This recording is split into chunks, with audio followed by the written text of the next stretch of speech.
I'm your host, Nick Ginsberg, and you're listening to The Open Drive, a podcast focusing on authentic living and defining your own path against the odds.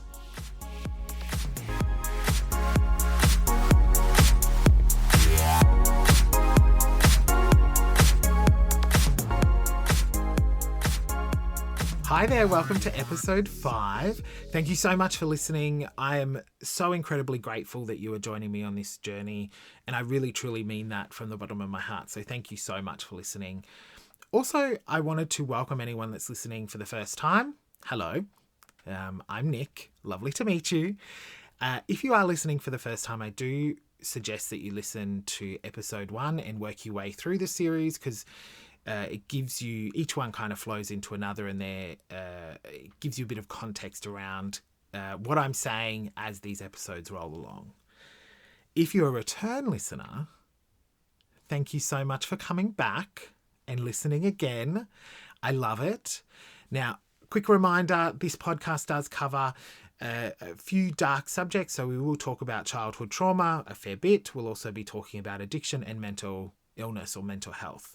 So now that we've covered that off, I need you to do something very important for me, if you will.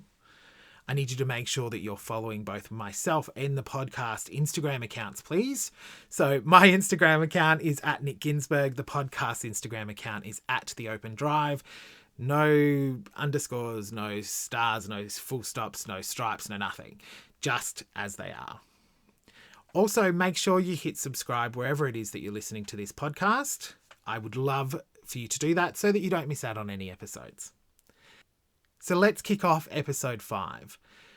And in this episode, I want us to talk about addiction. I want us to look at that a little closer, if you're willing. I wanted to talk about the impact it has on a family and particularly a kid. Remember, I'm talking from my point of view. This is my life that I'm sharing with you, and what that meant for me growing up and what it meant for the family dynamics growing up. I also want to talk about how I've managed to stay substance free. So I don't smoke, drink, do drugs, nothing like that. Never have. I've had 2 sips of alcohol, and I want to talk about how I've managed to do that really when there's been a number of times where I could have easily gone out drinking and partying and all of that. So I wanted to talk a bit about that as well. So let's get started. So as you all know, I grew up with both of my parents having addiction issues. So my mum was an alcoholic. She's a recovering alcoholic now, which is fantastic. And Louise also drank very heavily. She self-medicated. She was addicted to gambling, and Mum did all of that stuff too. But alcohol was her prime issue, I would say. The interesting thing I found as a kid growing up with parents who struggled with addiction is I got very good at keeping that secret. So even really young, you'd have like 7-year-olds, 6, 7-year-olds that would blab their family secrets to anyone that'd listen. That was never me. I never spoke about it. It was never something I wanted to talk about. And that obviously came from a place of shame, and I knew that it wasn't right, and that there was something different about our family. Hilariously, not the fact that I had 2 mothers, but everything else. So yeah, I guess that level of secrecy, and it grew, and that evolved a lot. So what happened is, a lot of the times, particularly when I started dancing, people would ask how I'm traveling, and I know it's a bit of a tough time for you at the moment at home, was a question that I got asked a few times. And I just go, oh, no, everything's fine. It's like that hiding. I wanted to hide it. I didn't want to acknowledge it. I didn't want anyone else to acknowledge it. I didn't want anyone else to see what was happening at home. And I think in part that was because my parents were obviously, because with addiction comes a lot of shame, because you are embarrassed that you have the addiction, then you're embarrassed that you unable to control it, you're embarrassed for falling off the wagon. All of those things lead to shame, right? So I'd imagine that I felt that as well, as an sort of an imprint from my parents. So there was that layer as I was a kid, which I found interesting. And it really wasn't until I got older, I was in my teens, before I started talking to close friends about family life and what it meant. Even when I ended up living with family. So there was a period during my early teens, which we will go into much deeper, where we talk about sort of my age 13, where I ended up going to live with family and then friends and all of that. But even then, I never really spoke about it. But it was around then I started getting comfortable with sharing with people. But it took a few years. It took a little bit to get there. And even as so much as when I first met Ricky, my husband, I think we'd been dating for maybe 2 weeks. It was super, super, super early days. And I thought, I'm just going to lay everything out. All of my baggage, here it all is. Let's open the suitcase and see if you want to hang around. Silly, like, I get it. It's silly. Like, it was kind of my way of giving him an out, which was stupid. And he clearly didn't take it. But I talked to him. I opened up and told him everything. And he stuck around, which was impressive. So, so yeah, so it even now sharing this on this podcast, there are moments, and I'm sure you can hear it in my voice, where it is really hard to talk about some of the stuff because it has been buried for quite a while. So that's sort of one aspect of the impact that addiction has on family, which I sort of wanted to share briefly. The other thing is the internal dynamics of the family shift permanently in my view. So I never knew Mama Louise pre-addiction. So I just want to make that clear. So they had these well before I was born.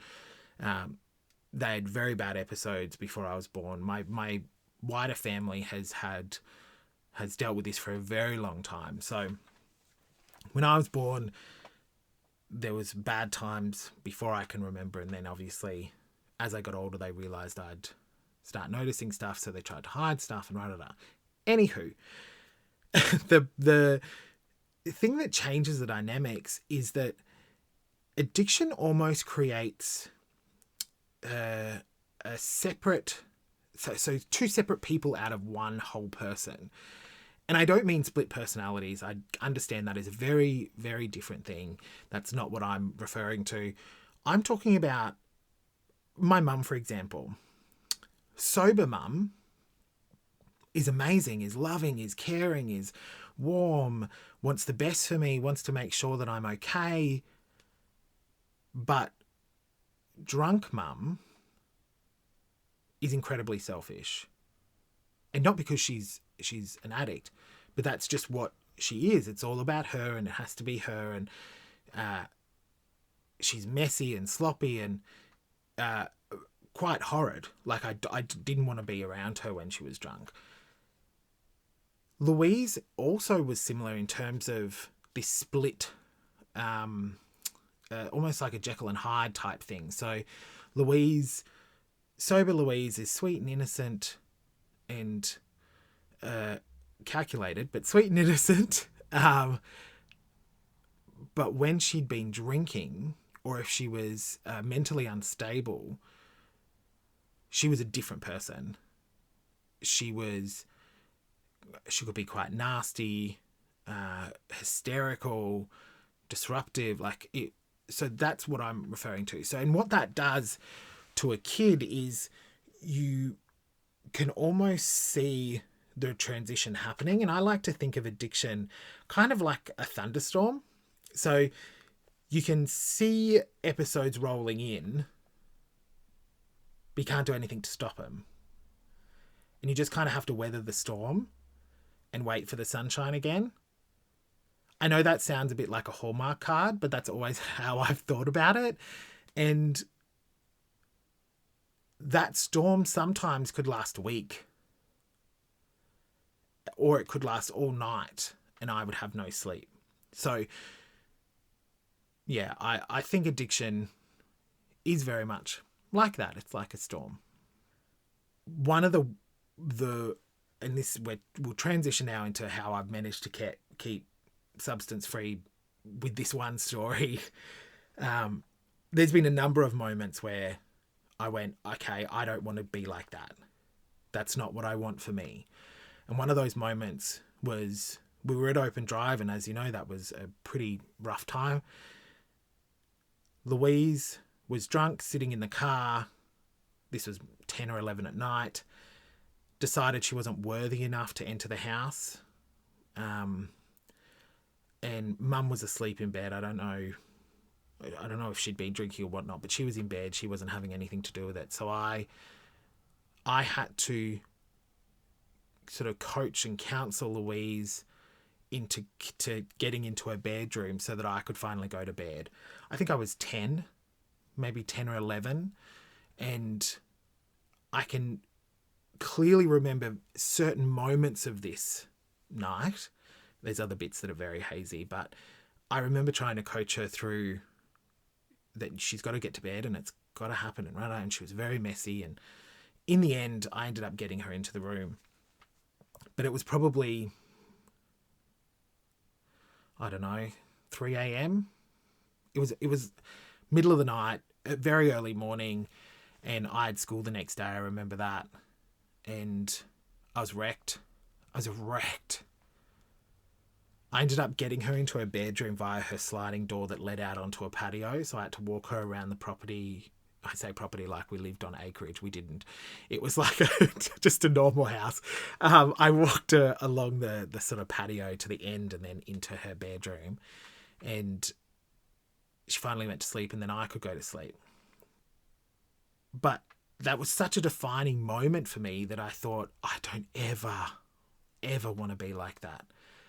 I never want to be a burden to anyone else because of substance. I don't ever want that. So I was young, and I remember thinking that. Obviously, my thoughts weren't as formed as they are now, but that still stood. I did not want that for me. That was not going to be me. You hit teenage years, though, and you get tested. Just like test. I was very lucky, though. Luck, I chose a good group of friends, so I'm not sure if that's luck. I kind of gravitated towards them, but my close group of friends in high school never peer pressured me to drink. But outside of that group, there was enormous peer pressure to drink, smoke, do drugs the whole way through high school. I could have so easily gone down that path, but I didn't want to. I didn't want that. And as I hit sort of 18, 19, 20, and you start going out to nightclubs and I'm meeting boys and all of that, there were so many times I was pressured to drink, particularly. No one pressured me to do drugs. I think they could smell it a mile away that I was not having a bar of that. But they did pressure for drinking. And every time that happened, how I managed to sort of stay strong and say no was remembering those moments. Remembering the moments where Mum and Louise were so messy and I didn't want that for me. I didn't want to have anything to do with that. I also knew that there was probably a really good chance that I would have some form of addiction. Be it alcohol, drugs, whatever. But I knew that there would probably be a high likelihood that would happen with me. And I didn't want that. That was not the path that I was going on. That was not for me. So I thought, rather than tempt it, I'm just not going to do it. And I think if you are someone, so if you're listening to this and you're young and your parents are struggling like mine did, the best advice I can give you, head in the opposite direction. Whatever it is that your parents are doing, and if it's affecting you in a bad way, head in the opposite direction. So your parent's an alcoholic, don't drink. Avoid it. You don't need alcohol.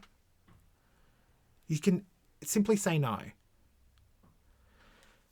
One thing that I did that was, and I've spoken about this in another episode, but I want to bring it up again.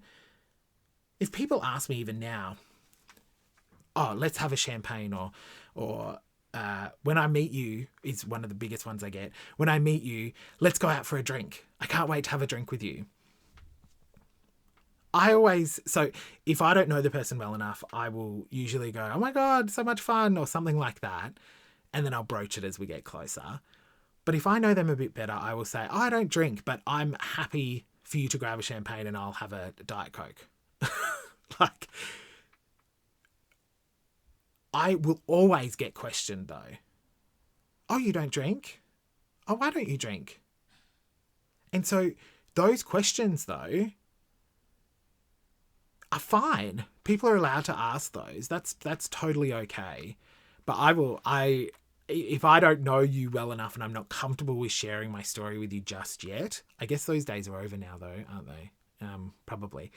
I should have thought about that before I started the podcast. I would absolutely be like, oh no, I just don't drink. It's just not for me, was my response. If I knew you a bit better, I would explain, oh look, I grew up with parents that were, they were both alcoholics, and it's just not something I want to go into. People understand straight away. The interesting thing is that I think a lot of people, when you say that you don't drink or you don't do drugs or you don't smoke, maybe not smoke, but the other two, people automatically kind of assume in Australia that it's because you have had some form of problem, that you wouldn't choose to do that on your own accord, which I think is interesting because I know lots of people that don't drink that much. I know lots of people that only have like maybe one drink a year. My husband's included in that group. He will have maybe 1 or 2 drinks a year. How I managed to find a gay guy that didn't drink, do drugs, smoke, go out and party, I still have no idea. Why do you think I held on so bloody tight? To be fair, he held on to me too. I'm very lucky. But, I was like, let me tell you, that as soon as I found one that didn't drink, I was like, oh my God, how did this happen? But anyways, he's amazing. He's amazing. But there are people out there that don't drink and they don't have my story, or they just choose not to, and it doesn't sit right with them or whatever. So I guess what I want everyone to take away from this episode really is to understand the dynamics that alcoholism and addiction can cause within a family. And that those are lasting impacts. And I understand addiction is an illness. It is not just as easy as flicking a switch to say, well, I'm sober now. That's not how it works. And we'll talk about that in more detail, because Mum and Louise tried, I would say, once every 3 months to get sober my whole childhood, and none of it worked. So it's not easy, and I understand that. But externally, the impact that it has on kids is long-term, and again, this is from my point of view, your natural instinct of going, oh, I know you're having a tough time, maybe isn't the best way of tackling it. Just being there for them and being a safe place where they can have fun and laugh and not think about what's happening at home is probably the perfect response. For me as a kid, it was. And there are lots of people that did that for me, and I'm forever grateful. So the other thing is that if you don't want to drink, don't drink. You don't owe an explanation to anyone. And remember, you are in control of your life. You decide where it goes. Your experiences should never define what path your life takes. That's not how it works. You get to choose where you want to go. And I am such an example of that. And it has taken me a long time to say that. I should be an alcoholic, addicted to drugs, living on the Gold Coast, getting Centrelink. I know that may seem funny, and it's okay if you giggled. It really is okay if you giggled. I'm okay with that. But that's where I should be. If you looked at my story and thought about it, that's where you would assume that I am. And I'm not. I live in Melbourne. I have a great house. I'm married. I'm sober. I have a fantastic life. But I built it out of choices that I made. So I'm going to leave that. I'm going to just leave you with that. I think that's a good way to end. So remember, you can follow me and the podcast on Instagram, so at Nick Ginsberg or at The Open Drive. And make sure you subscribe to the podcast. It is important so that you get notified for when new episodes drop, which will be every Wednesday. So make sure you've subscribed, because I want you to be able to keep up to date. Make sure you don't miss an episode. And remember, reach out, say hi, tell me a bit about your story. But I want you to have an amazing day, amazing night's sleep, amazing drive to work, whatever it is you're doing at the moment. Have a great time. I will talk to you in episode 6. Have a fantastic day. See ya.